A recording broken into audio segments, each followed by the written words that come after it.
what's up guys, in this video I would like to give you some guidance and also my thoughts on how to choose between the SSG10 A1 and the A2. I'm doing this because we are in stock right now, so the gun is available. If you order right now, you get it within a couple of days, and this is why a lot of people want to get them, but they're kind of unsure if they should spend a bit more money on the A2 or if they want to go a little bit cheaper and go for the A1. Now, something here that's really important is that the A1 and the A2 have the exact same upper, so the entire function part of the gun is exactly the same. Both of them can take an M220, both of them seal 100%, both of them are super accurate, so we'll get the exact same performance on those two guns. So you purely decide on looks and feel and also features of the stock. Now, if you want to enter airsoft sniping and you're not sure if you're gonna like it, definitely the A1. That's your go-to gun. It's a very minimal and nice lightweight gun. It shoots as nice as the A2, if I get out this stand. Again, very minimal design, hunting style sniper rifle. Some people actually like it for this, hunting style stock. So you kind of feel like, you go into the forest and you hunt down the enemies. And some people really enjoy that. And also, to be honest, people who are in the sport for longer, a lot of them go back from the A2 to the A1 because they figure they maybe don't need all of this fancy stuff. They don't need the realistic feel. They just want something that works, that's lightweight and minimal. And therefore the A1 is, your go-to gun. If you're all about efficiency, there's no question the A1 will be your best bet. Now, differences between the A1 and the A2 is also the bolt handle. So when you look right here, we do have a 90-degree bolt handle on both guns. So ergonomics wise, they are pretty much the same, but obviously this one, it looks a lot more tactical. It's also a CNC bolt handle. So, overall it's a little bit nicer to grip, honestly speaking, but both of them work perfectly fine. That's just one difference that you have to keep in mind. Besides this and the stock, the guns are again exactly the same.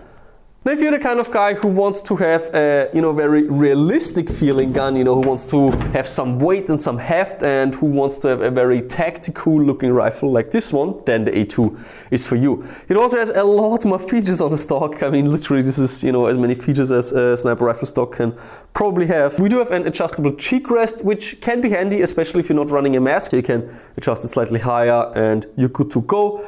Length to pull is adjustable, so if you're a very short guy or a very tall guy, this can also come in handy because you can't do this on the A1. However, generally speaking, the length of this gun is quite universal. Also on the A2, you do have QD points. This is probably my most favorite feature because the sling mounting positions are just smarter chosen than on the A1, and the rifle will hang more naturally on the A2. You can disconnect your slings quickly if you want to do some, maintenance and you don't want the sling to be in the way, or I don't know, maybe you want to showcase your gun on the wall and you don't want the sling hanging down. Therefore, QD can just be very handy. Also, the A2 comes with Amlog, which is not really necessary on a sniper rifle, but it's still there if you want to put, I don't know, a back box into it or a flashlight or whatnot, or maybe a split bipod like on this one. Again, not something that you really need for gameplay, but the feature is there, so if you want to do it, you can always do it. Generally speaking, if you're very, looks driven when it comes to airsoft, if you're the kind of guy who wants to go to the field and everybody should just say, wow, your gear looks amazing, then there's no way around the A2. Especially with the mass rail, it makes it look like a Macmillan Tech 338. That's the look that we wanted to achieve, and it's the exact gun that the guy in the movie American Sniper is using. So it's a very famous gun shape, very famous gun model right here. Price wise, we are looking at $299 on the A1 and $499 on the A2. So, you do pay $200 for a better look, more features, which are again not really necessary, and also a better feeling rifle, because the A1 stock is made of ABS. Not that it breaks or something, it's fully functional, you're not gonna have any issues with it, but when you touch the gun, it's just very lightweight. It's a very sporty feeling sniper rifle, while on the A2 you have a very hefty, dense polymer. So when you touch it, it gives you this, this feeling of a real firearm, which a lot of people enjoy in airsoft. And a lot of people are maybe not after efficiency, but they are after the feeling of having something that feels like a real gun and that also looks more dedicated than the A1 with the hunting rifle style look. So yeah, this is my guidance.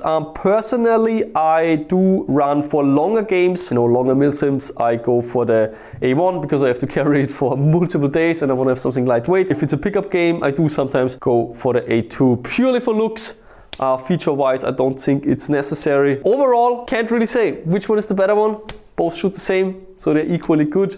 If you're in a lower budget, A1. If you can afford it and you want the features and the look, then the A2. Hope that was helpful. And again, we are in stock and it's available right now, which is kind of unique because we launched this product end of January 2020. So it took multiple months to get it in stock because the demand was so high and you just ordered a lot of guns. Now we scale up production, it's finally in stock and get one as long as they're here. Once they're gone again, pre-order will start and there's longer waiting times. Good, thanks for watching and I see you on the next one.